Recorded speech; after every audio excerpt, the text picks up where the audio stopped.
STV ન્યૂઝમાં આપ દર્શક મિત્રોનું હાર્દિક સ્વાગત છે। હું સુરભી હરણેશા। આજના મુખ્ય સુરતના લાજપોર સેન્ટ્રલ જેલમાં નવી ક્રાંતિ સર્જાઈ રહી છે। ગુનેગારીના માર્ગે ગયેલા અનેક કેદીઓ હવે અધ્યાત્મ અને જ્ઞાનની ઊંડાઈમાં ઉતરવા લાગ્યા છે। જેલના ઇતિહાસમાં પ્રથમવાર કેદીઓએ સંખ્યાબંધ પુસ્તકો વાંચીને આત્મસંસ્કાર અને સુધારાની દિશામાં વિશાળ પગલું ભર્યું છે। વર્ષ 2022માં કેદીઓએ 9,100 જેટલા પુસ્તકો વાંચ્યા હતા। આ સંખ્યા 2023માં 24,000 સુધી પહોંચી અને 2024 જેલ પ્રશાસનના પ્રયાસોથી પ્રેરિત થઈ આજે અનેક કેદીઓ પોતાનો જીવપર્યંત દોષ ભૂલાવીને નવી આશા સાથે જીવન જીવવા તૈયાર થયા છે। અમે ગુનો કરી દીધો હતો પણ હવે જીવનને સાચા અર્થમાં સમજવાનો પ્રયાસ કરી રહ્યા છીએ, એક કેદીએ ગુપ્ત રીતે જણાવ્યું। કેદીઓ દ્વારા વાંચવામાં આવેલા પુસ્તકોમાં ધાર્મિક ગ્રંથો, આત્મચિંતન આધારિત સાહિત્ય, જીવન વિજ્ઞાન તથા માનસિક શાંતિ અને વિકાસને લગતી પુસ્તકોનો સમાવેશ થાય છે। અધિકારીઓ હવે આ મોડેલને અન્ય જેલોમાં પણ લાગુ કરવા માટે વિચારણા કરી રહ્યા છે। આ પ્રયાસ સૌનો અભિનંદનપાત્ર છે કારણ કે સાચો સુધારો એ છે જ્યાં સજા માત્ર દુઃખ નહીં પણ માર્ગદર્શન બની જાય।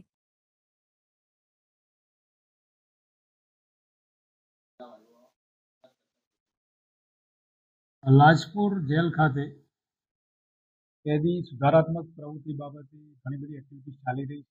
તેના જ એક ભાગરૂપે અત્રે લાઇબ્રેરી છે તેમાં 18,000થી વધારે પુસ્તકો છે।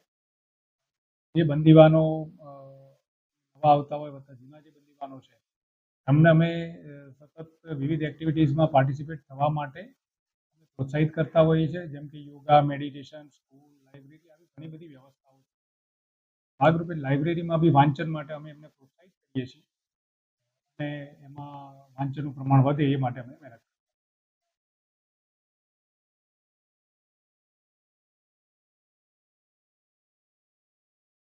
અમારી પાસે 18,000થી વધારે પુસ્તકો છે અને 7 લેંગ્વેજમાં છે, ગુજરાતી, હિન્દી, ઇંગ્લિશ, આ ઉપરાંત બીજી પુસ્તકો અવેલેબલ છે। તમામ પુસ્તકોનો અમારી પાસે રેકોર્ડ હોય છે। કેદીઓ પણ કયા પ્રકારના પુસ્તકો વાંચે છે, હોય છે, કયા પ્રકારનું વાંચન કરે છે એ પણ અમે ટ્રેક રેકોર્ડ રાખીએ।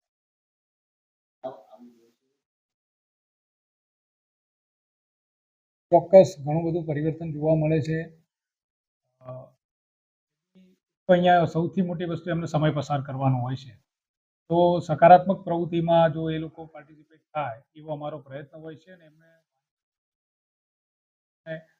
પ્રોત્સાહિત કર્યા છે અને એના કારણે તો સમય એમનો પસાર થાય છે। બીજી વસ્તુ માનસિક રીતે પણ બદલાવ ઘણો જોવા મળે છે કે એક પોઝિટિવ વાતાવરણ ક્રિએટ થાય છે અને પોતાના માનસ પરિવર્તન કરવા માટે પણ અમને આ વસ્તુ ઘણી નીવડી છે અને એ લોકો પોતે પણ સ્વીકારે છે કે વાંચનના કારણે ઘણો બધો એમનામાં બદલાવ આવે છે।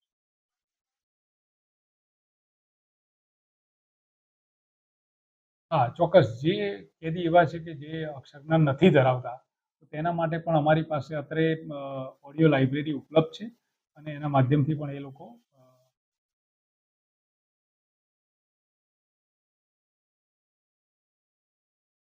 આખી વ્યવસ્થા એવી છે કે અમારી પાસે જે કેટલોગ હોય છે, કેટલોગ દરેકના ટર્ન વાઇઝ, યાર્ડ વાઇઝ અમે એમને મોકલી આપીએ છીએ અને એમાંથી એ લોકો જે પુસ્તકની માગણી કરે છે એ પ્રમાણે એમને પુસ્તક બેરેકમાં જેવી માગણી કરે બીજા જ દિવસે અમે થઈ જાય એવી વ્યવસ્થા ગોઠવવામાં આવી છે અને પુસ્તક વાંચી રહ્યા છે પછી એ લોકો ત્યાં જમા કરાવી દે છે, એ રીતની વ્યવસ્થા।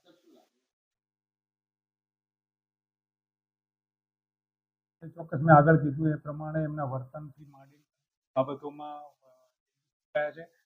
જે કેદી વાંચતા હોય છે એ લોકો બીજા કેદીઓને પણ પ્રોત્સાહિત કરે છે કે ભાઈ તમે વાંચો, વાંચવાથી આટલો પડે છે। આ ઉપરાંત હું આપણે ખાસ કહેવા માંગુ છું કે બુક્સમાં પણ ઘણી બધી વિવિધતાઓ જોવા મળે છે। જે વાંચનમાં એમાં ખાસ કરીને ધાર્મિક પુસ્તકો વધુ વંચાય છે। આ ઉપરાંત મોટિવેશનલ, આપણા સ્વાતંત્ર્ય સેનાનીને લગતી બુક હોય છે, કોઈ બીજી આ પ્રકારની વિવિધ પ્રકારની બુક્સનું વાંચન વધુ પ્રમાણમાં થાય છે। મારું નામ અશોકસિંહ ધીરુભા વાઘેલા. અશોકભાઈ ક્યાં છો અને શું સજા હતી અને અત્યારે કઈ રીતના તમે વાંચી કરી? હું અત્યારે લાજપોર મધ્યસ્થ જેલમાં છું અને છેલ્લા 302ની અંદર છેલ્લા 14 વર્ષથી આજીવન કેદની સજા ભોગવી રહ્યો છું.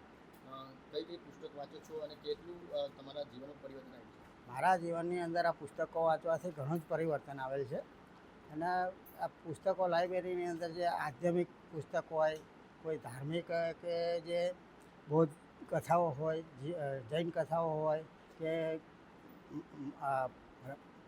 રામાયણ હોય અથવા તો ભાગવદ્ ગીતા હોય, તો આવા અમે જે પુસ્તકો વાંચીએ છીએ, અમુક બીજા પણ પુસ્તકો વાંચીએ છીએ ઘણી સમય. તો પુસ્તકો વાંચવાથી અમને ઘણો મનની અંદર આનંદ થાય છે અને વત્તા અમારું પરિવર્તન પણ અમને ઘણો બદલવા માટેનો વિચાર આવે છે કે ભાઈ જે અમારાથી ભૂલ થઈ ગઈ છે હવે ફરીથી જીવનની અંદર ક્યારેય ભૂલ થાય નહીં.